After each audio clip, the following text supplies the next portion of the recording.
Bendiciones, hermanos, bienvenidos a un nuevo momento con Dios. Vamos a empezar a estudiar el capítulo 14 de la primera carta del apóstol Pablo a los Corintios. Este es un capítulo largo, pero todo el capítulo habla sobre lenguas. Nosotros vamos a dividir los 40 versículos que tiene. El día de hoy vamos a leer los primeros 5 para irnos despacito analizando este tema. Todo, como dijimos, es de lenguas, así como el 12, todo era de los dones espirituales, este solo es de lenguas. Dice así, 1 Corintios 14, 1 a 5. Seguid el amor y procurad los dones espirituales, pero sobre todo que profeticéis, porque el que habla en lenguas no habla a los hombres sino a Dios, pues nadie le entiende, aunque por el Espíritu habla misterios. Pero el que profetiza habla a los hombres para edificación, exhortación y consolación. El que habla en lengua extraña a sí mismo se edifica, pero el que profetiza edifica a la iglesia. Así que quisiera que todos vosotros hablaseis en lenguas, pero más que profetizaseis, porque mayor es el que profetiza que el que habla en lenguas, a no ser que las interprete para que la iglesia reciba edificación. Bien, aquí está claro. Está hablando acerca de lo necesario que es procurar los mejores dones espirituales. Ya hablamos que el camino más excelente es el amor, pero sí necesitamos tener esos dones y poderlos aplicar para la edificación de la iglesia. Pero hablando específicamente de las lenguas, dice, pero sobre todo que profeticéis. Porque el que habla en lenguas no habla a los hombres sino a Dios, pues nadie entiende, aunque por el Espíritu habla misterios. Cuando nosotros nos ponemos a orar y estamos a solas, nosotros podemos deleitarnos un buen rato hablando en lenguas porque está ministrándose en nuestro espíritu y estamos hablando con el Señor, aunque no tengamos el entendimiento, porque esto es un don de Dios y no tenemos el entendimiento de qué se está diciendo, pero se está alabando a Dios y espiritualmente sí estamos siendo ministrados, y por eso nos dice la palabra que nuestro espíritu clama al Espíritu con gemidos indecibles.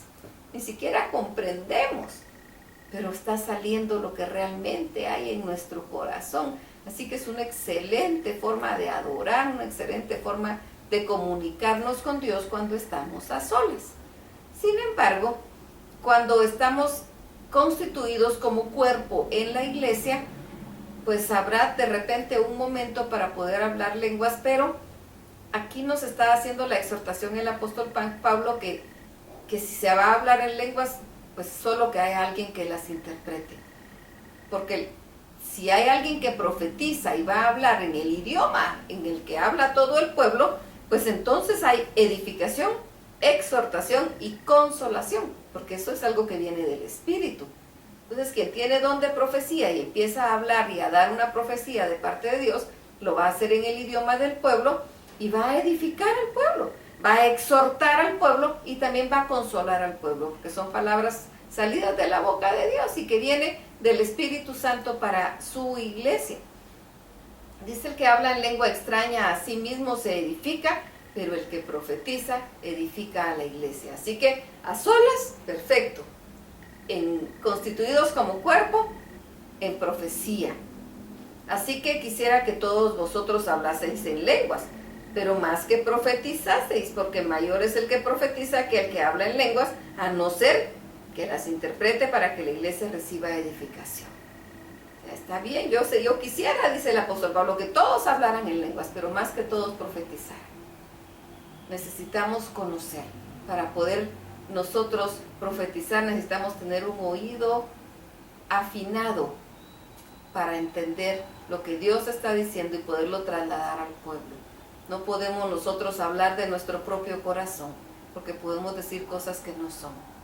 Y tenemos que tener una comunicación muy fuerte e íntima con Dios para realmente decir lo que Él está diciendo. Porque de repente, y la misma palabra nos habla de profetas que hablaban de las propias concupiscencias de sus corazones, lo que salía de sus corazones, lo que ellos deseaban, y eso puede darse hoy en día. Puede venir alguien y decirle a otro, dice el Señor esto y esto, y el Señor no había dicho. Entonces esto sí es peligroso.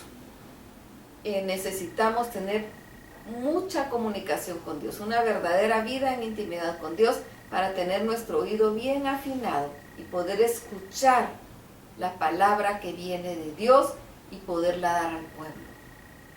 Si el Señor no te lo ha dado, si no estás seguro que Él te lo dio, mejor no digas nada. Porque dice la palabra, ay de los profetas que dicen, ha dicho el Señor y yo no he dicho nada. Ay de ellos. Y esto llega a nuestros tiempos. Si el Señor no dijo, no digamos. Mejor no nos metamos en problemas. Y si Él dijo, digámoslo, tampoco nos metamos en problemas. Tenemos que hablar si viene de parte de Dios. Y esta es una exhortación directa del apóstol Pablo. Si vas a hablar en lenguas, pues lo puedes hacer solo en tu intimidad con Dios o en el momento que estés en tu congregación, pero simplemente adorando, a solas. Estás constituido en grupo, pero estás a solas. Pero si vas a hablar en pueblo, al público, mejor que sea profecía, dice la palabra, para que realmente sirva de edificación, para que realmente sirva de exhortación y de consolación al pueblo y que sean palabras de parte de Dios. Así que vamos a platicar con el Señor. Si tú nunca has hablado en lenguas, es un momento para decirle al Señor, yo anhelo poder hablar en lenguas, anhelo poder decir, adorarte y alabarte y tener esas lenguas angelicales. El Señor te puede dar lenguas angelicales y te puede dar lenguas humanas, facilidad para aprender otros idiomas. Tú pídele lo que tú anhelas, siempre y cuando sea para su honra y su gloria, Él te lo va a dar. Y que cuando lo hagas, sea con amor. Así que vamos, platiquemos con el Señor. Y si ya lo has hecho, pues disfruta este tiempo. Estás a solas con Dios para hablar en lenguas. Y así se edifica tu espíritu y te conectas con el Espíritu de Dios. Hacemos un largo momento con Dios, entendiendo lo que la palabra dice. Y cuando te congregues, mañana que es domingo, que es día de congregarnos, recuerda que si vas a hablar en público, es mejor algo que venga de la boca de Dios y no en lenguas. Vamos y platiquemos con Dios y pasemos un largo momento con Dios. Que el Señor los bendiga.